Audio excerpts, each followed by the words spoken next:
Ladies and gentlemen, hello. Ladies and gentlemen, hello again. My name is Sidney Salakuphathwa. May I preside over this office of friendship with you again. And this is a success channel. With me, Sidney Salakuphathwa, your online friend and your success drill sergeant. Today I review to you the book entitled How to Invest Money. I selected this book because it's a very important book. It brings the question, how to invest money. So that question is very important for me and you. All of us, we are all bombarded by this question, how to invest our money, where to put our money, where to put our money where our mouth is. This book is written by George Henry, Vice President, Guarantees Trust Company of New York. And this book right here, it's very important. What I'm going to do is just to give you the forwards, especially the introductory part of it. And then I'm going to give you the house that I've already introduced. I'm going to give you the places, the ways in which one can invest money. But I'm just going to give you the general principles of investment first.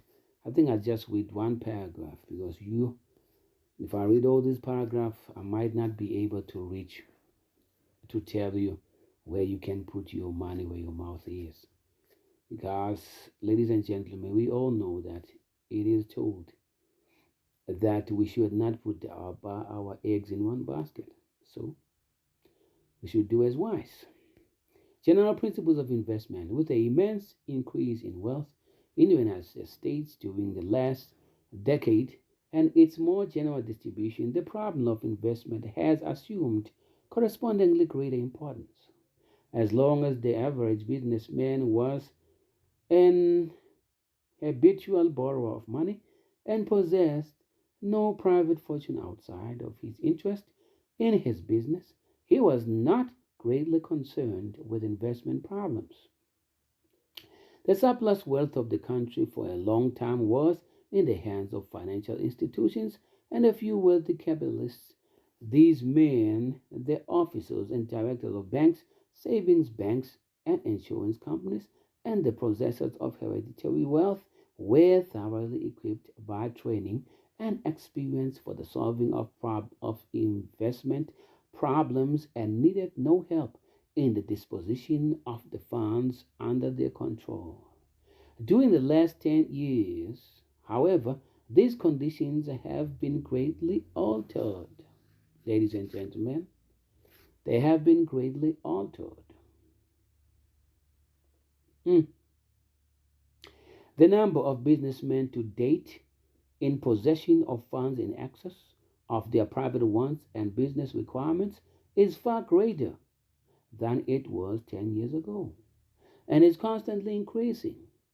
These men are confronted with a real investment problem. With your permission, can I read the next paragraph? It's very long. I think I'm going to jump it.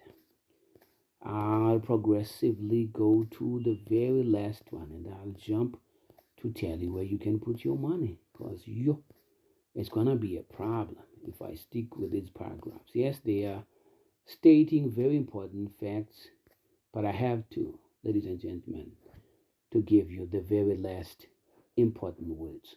It is plainly impossible within the limits of a small volume to consider the needs of all classes of investors. Special attention will be paid to the requirements of a business surplus and of the private investor. In the field of private investment, the two distinct classes can be recognized: those who are dependent upon income from investment and those who are not. Both classes will be considered for the investment of a business surplus. Safety, convertibility, and stability of price are the qualities to be emphasized. For investors dependent upon income, safety, and a high return, and for those not dependent upon income, a high return and prospect of appreciation in value. In the following chapters, railroad bonds, real estate mortgages, industrial public utility, and municipal bonds and stocks will be considered in turn. Their advantages and disadvantages will be analyzed in accordance with the determining qualities above enumerated and their adaptability to the requirements of a business surplus and of private investment will be discussed. Ladies and gentlemen, I introduce to you the first place where you can invest your money. Railroad mortgage bonds is the first one where you can put your money. Yes, I said I will give it to you quickly. And the second one, remember, I am not telling you to put your money there because I'm not an expert. I'm just reading what the book is telling. There are more things that you need to follow on the railroad mortgage bonds if you want to invest in it. The disadvantages and the advantages. So that's what I'm saying. I'm not directing you to go and saying this is the best place where you can put it. I'm just listening to you. I'm just listening to you. The investment portfolios that are there for you to investigate. Yes. So is the first one I gave you. The second one is a railroad equipment bonds. You can investigate that one as well. What is the meaning of that? The disadvantages and advantages of it, so you know what you are dealing with. I'm going to give you quickly another one. Real estate mortgages. Investigate that one as well. It is your homework. I'm just giving you a few important ones. Yes, if not more, but I'm trying my best. Industrial bonds, you can investigate that one as well. Disadvantages and advantages of that. Then and check what you can do. What information do you derive from there? I'm just your guideline. I'm just your reminder of the things that you know. Sometimes we forget these things to put them into practice. What is important is to know and put in practice. Another one is public utility bonds. Public utility bonds, ladies and gentlemen. Another one. Yes, I'm going to check for you another one. Municipal bonds. You know the municipal. If you're staying any place, you've got the municipal. You can consult, check on Google their information, your local municipal. You can go to their office and find out. Maybe they will refer still online. These days, you know, people are always telling about online. Stocks, you can invest in stocks. Many people know about stocks. They know about shares. Yes, they know about stocks. Some of the people know about Forex trading as well. So I'm not saying you should go there. You must investigate. Market movements of securities. Market movements of securities. Remember, ladies and gentlemen, that word security is the most important one. Very important.